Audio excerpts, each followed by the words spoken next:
गुरुदेवाय नमस्कार। स्वागत है आपका। आज की वीडियो में हम बृहस्पतिवार व्रत की कथा का रसपान करेंगे। कथा को पूरी श्रद्धा पूर्वक सुने और पूर्ण सुने। आधा अधूरी कथा नहीं सुननी चाहिए क्योंकि बृहस्पति भगवान इससे नाराज हो जाते हैं। चैनल पे यदि आप नए आए हैं तो चैनल को सब्सक्राइब, वीडियो को लाइक और शेयर करें। कथा के अनुसार एक राज्य में बहुत ही धर्मात्मा राजा राज्य करता था। वह बहुत ही प्रतापी और दानी था। वह धन को शुभ कार्यों में खर्च करता, परंतु इसकी स्त्री हमेशा राजा को मना किया करती कि धन को ऐसे व्यर्थ मत गवाओ, परंतु राजा उसकी एक बात नहीं मानता था। एक दिन बृहस्पति भगवान साधु का रूप धारण कर राजा के दरवाजे पर भिक्षा मांगने आए और रानी से कहने लगी, रानी जी भिक्षा दे दो। रानी कहने लगी, हे साधु महाराज, मैं इस दान और पुण्य से तो तंग आ गई हूँ। इस कार्य के लिए मेरे पतिदेव ही बहुत हैं।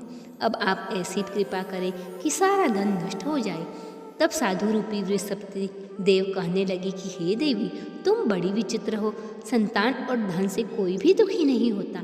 अगर तुम्हारे पास अधिक धन है तो तुम भूखे मनुष्य को भोजन करवाओ, प्याऊ लगवाओ, ब्राह्मण को दान दो और कुंवारी कन्याओं का विवाह करवाओ। धन को शुभ कार्यों में खर्च करो।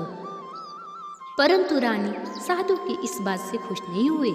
सब साधु महाराज ने कहा कि हे रानी, मैं तुम्हें जैसे बताता हूँ तुम वैसा ही करना। बृहस्पतिवार को अपने घर को गोबर से लीपना, केशों को पीली मिट्टी को धोते समय स्नान करना और राजा से कहना हजामत करवाएं, भोजन में मांस मदिरा खाना।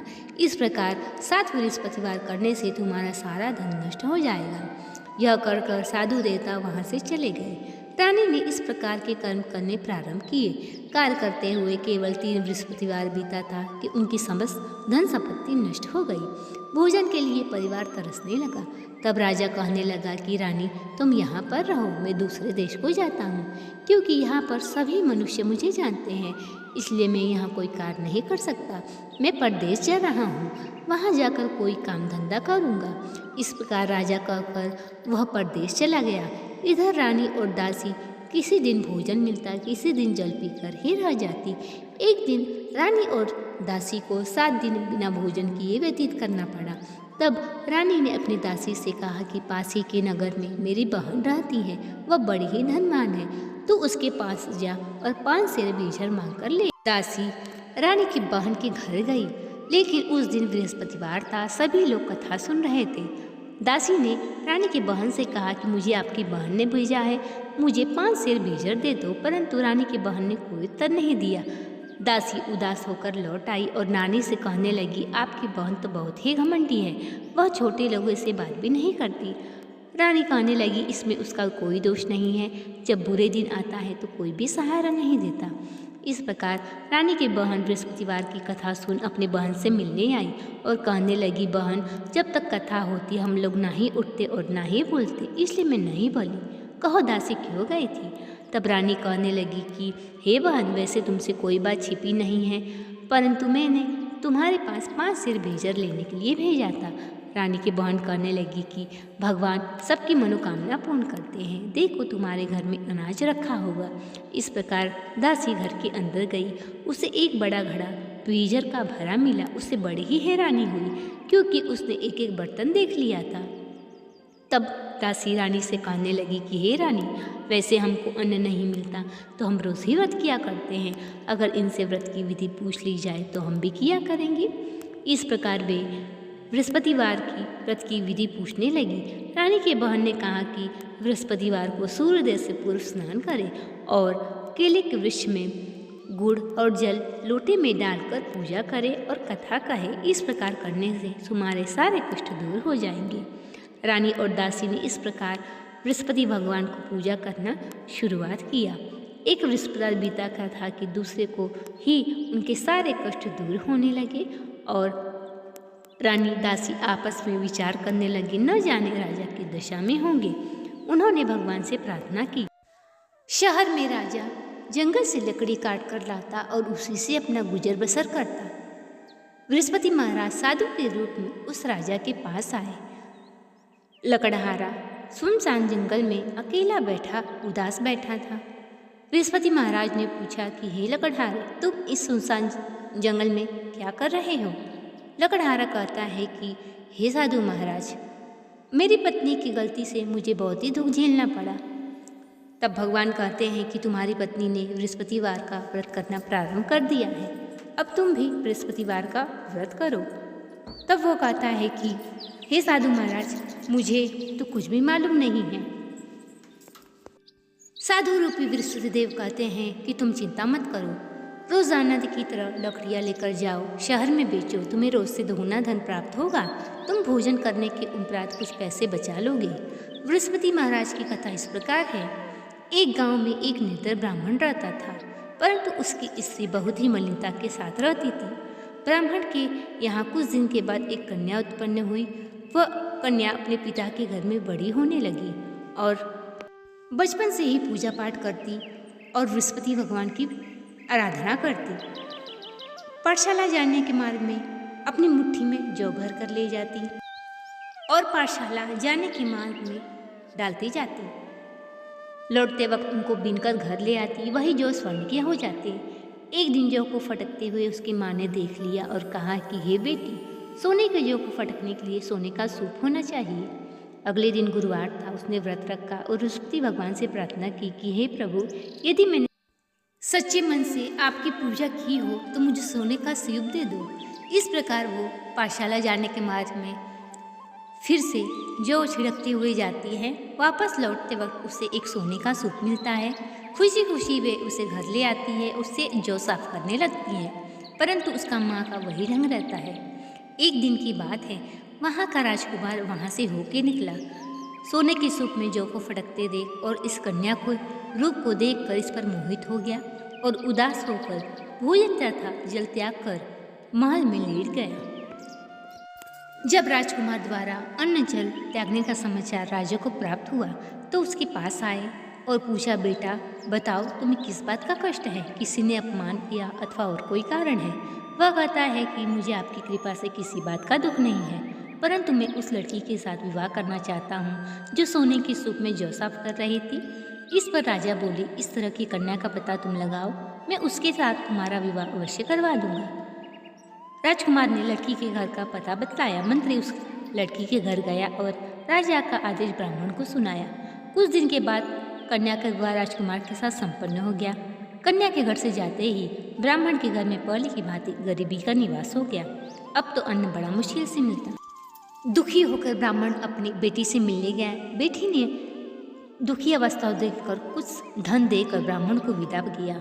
कुछ दिन ब्राह्मण का सुखपूर्वक व्यतीत हुआ, लेकिन कुछ दिन बाद फिर वही हाल हो गया। तो फिर वो अपनी पुत्री के पास मिलने गया। पुत्री ने कहा कि हे पिताजी, अब माताजी को लिवा आवे, मैं वह विधि बता दूंगी जिससे गरीबी दूर हो जाएगी। ब्राह्मण अपनी स्त्री को लेकर अपनी पुत्री के घर पहुंचते हैं। पुत्री माँ को समझाने लगती है कि हे माँ, सर्वप्रथम तुम उठ के भगवान का पूजन करो और व्रत रखो, इस प्रकार तुम्हारे सारे कष्ट दूर हो जाएंगे। परंतु उसकी माँ एक बात नहीं मानती है। एक दिन उसकी पुत्री को गुस्सा आता है। कोठी से सारा सामान निकाल के उसने अपनी माँ को बंद कर देती है। अगले दिन उसे निकाल के पूजा पाठ करवाती है। अब तो उसकी माँ की बुद्धि ठीक हो जाती है। अब तो वो नियम से पूजा पाठ करती और बृहस्पतिवार का व्रत भी करने लगती है। बृहस्पति भगवान की कृपा से इस लोक का सुख भोग कर स्वर्ग को प्राप्त होती है। ब्राह्मण भी इस लोक का सुख भोग कर स्वर्ग को प्राप्त होता है। कहानी कह के साधु रूपी बृहस्पति भगवान वहाँ से अंतर्ध्यान हो जाते हैं। राजा लकड़हारा जंगल से लकड़ी लेकर शहर में बेचने जाता है। उसे और दिनों से अधिक धन मिलता है। सारे कष्ट दूर हो जाते हैं। परंतु अगला गुरुवार आने पर राजा व्रत करना भूल जाता है। इस कारण बृहस्पति भगवान नाराज हो जाते हैं। जिस नगर में राजा लकड़हारा लकड़ी बेचता था, उसी नगर के राजा ने विशाल यज्ञ का आयोजन किया और समस्त राज्य में घोषणा करवा दी कि सब लोग मेरे यहाँ भोजन करने आए। जो इस आज्ञा को नहीं मानेगा उसको फांसी की सजा दी जाएगी। इस प्रकार सब नगर के वासी सम्मिलित हुए, लेकिन लकड़हारा देर से पहुंचा। इस कारण राजा लकड़हारे को महल में ले आके भोजन कराने लगे, परंतु उस खूंटी पर राजा के महल में हार लटका हुआ था। वह हार लटका दिखाई नहीं दिया। रानी ने कहा कि मेरा हार लकड़हारे ने चुराया है। इस कारण उसे जेल में डलवा दिया गया। अब तो राजा विचार करने लगा, ना जाने कौन से कर्म से मुझे यह दुख भी भोगना पड़ रहा है। उसी समय साधु रूपी बृहस्पति भगवान प्रकट हो गए और कहने लगे, अरे मूर्ख, तूने बृहस्पति भगवान की व्रत नहीं किया, इस कारण तुम्हारी यह दशा हुई। अब तुम अगले गुरुवार को बृहस्पतिवार का व्रत करना, तेरे सभी कष्ट दूर हो जाएंगे। अगले गुरुवार को उसने बृहस्पतिवार का व्रत रखा, उसके सभी कष्ट दूर हो गए। उसी रात्रि को राजा को स्वप्न में बृहस्पति देव प्रकट होकर साधु के रूप में बोले कि हे राजा, तूने जिस लकड़हारे को बंद किया है वह निर्दोष है, वह राजा है, उसे छोड़ दे, नहीं तो मैं तेरे राज्य को नष्ट कर दूंगा। राजा प्रातः उठा और लकड़हारे को बुलाकर क्षमा मांगी। राजा के योग्य सुंदर वस्त्र आभूषण उसे देकर विदा कर दी। राजा अपने नगर को चल दिया। जब राजा नगर के निकट पहुंचा, बहुत सी मंदिर धर्मशाला देखकर पूछने लगा, ये किसकी मंदिर और धर्मशाला है? सब लोग कहने लगे कि रानी और दासी द्वारा बनवाए गए हैं। राजा को क्रोध आया, उसने तलवार निकाली और अपनी रानी से पूछने लगा। तब रानी कहने लगी, यह सब हमें बृहस्पति देव के प्रभाव से प्राप्त हुआ है। तब राजा ने कहा कि 7 रोज तो सभी बृहस्पतिवार का व्रत करते हैं, लेकिन मैं दिन में 3 बार कथा करूँगा और रोज व्रत किया करूँगा। अब तो राजा के दुपट्टे में हर समय चने की दाल बती रहती। एक दिन राजा ने विचार किया, चलो अपनी बहन के यहाँ हो आए। इस प्रकार वह घोड़े पर सवार होकर अपने बहन के यहाँ चल दिया। रास्ते में उसने देखा कि कुछ आदमी मूर्ति को लिए जा रहे हैं। राजा ने अपनी कथा सुनने के लिए कहा तो वे बोले, हमारा तो आदमी मर गया है। परंतु कुछ आदमी बोले, अच्छा कहो, हम तुम्हारी कथा अवश्य सुनेंगे।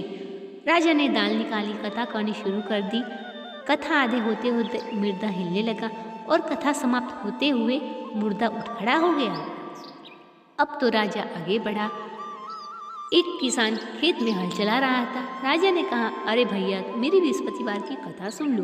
वह कहने लगा, जब तक तेरी कथा सुनूंगा 4 हरिया जोत लूँगा। और वह आगे बढ़ा। राजा के अड़ते ही बैल गिर गए और किसान के पेट में दर्द होने लगा। तो किसान की पत्नी लोटी लेकर आई। बेटे से सवाल पूछा। बुढ़िया दौड़ी दौड़ी घुड़सवार के पास गई और कहने लगी, मैं तेरी कथा सुनूंगी, तू अपनी कथा मेरे खेत पर चलकर कहना। राजा ने खेत पे जाके कथा कही, जिससे किसान ठीक हो गया और बैल भी खड़े हो गए। राजा अपने बहन के घर पहुंचा। बहन ने बाई की खूब मेहमानी की और दूसरे रोज राजा पाकर जागा तो देखा कि सब लोग भोजन कर रहे हैं। तब वह अपनी बहन से कहने लगा, ऐसा कोई व्यक्ति है जो मेरी बृहस्पतिवार की कथा सुन ले? बहन कहने लगी, यह देश ऐसा है, पहले यहाँ के लोग भोजन करते हैं, बाद में अन्य काम करते हैं। अगर कोई पड़ोस में हो तो दिखाती हूँ। यह कहकर बहन देखने चली गई। उसे एक कुम्हार के घर पता चला कि 3 दिन से किसी ने यहाँ भोजन नहीं किया है। कुम्हार से कथा सुनने के लिए कहा। कुम्हार तैयार हो गया। राजा ने कुम्हार के घर जाकर कथा करी, जिससे सुनकर उसका लड़का ठीक हो गया। अब तो राजा की प्रशंसा होने लगी। राजा ने अपनी बहन से कहा कि मैं घर जा रहा हूँ, तुम भी तैयार हो जाओ। बहन ने सास से आज्ञा मांगी कि मैं अपने भाई के साथ जाऊंगी। सास बोली, चली जा, परंतु किसी लड़के को मत ले जाना, क्योंकि तेरे भाई को कोई संतान नहीं होती है। इस प्रकार वो कहने लगी, भैया मैं तो चलूंगी, परंतु कोई बालक नहीं जाएगा। राजा ने कहा, जब कोई बालक नहीं जाएगा तुम जाकर क्या हो करोगी? उदास होकर अपने नगर को जल दिया। तब वो अपने नगर को आया। रानी से कहने लगा, हम निसंतान हैं, इसलिए कोई हमारे घर आना पसंद नहीं करता, और बिना भोजन आदि के शैया पर लेट गया। उसी रात्रि को राजा को सपने में बृहस्पति भगवान ने कहा कि हे राजा, उठ, सभी सोच त्याग दे, तेरी रानी गर्भवती है। 9वें महीने रानी के गर्भ एक सुंदर पुत्र पैदा हुआ। हे बृहस्पति महाराज, जैसे आपने राजा और रानी की सभी मनोकामनाएं पूर्ण की, वैसे सबकी करना। जो यह कथा पढ़े, हुंकार भरे, उसकी सभी इच्छाएं पूर्ण करना।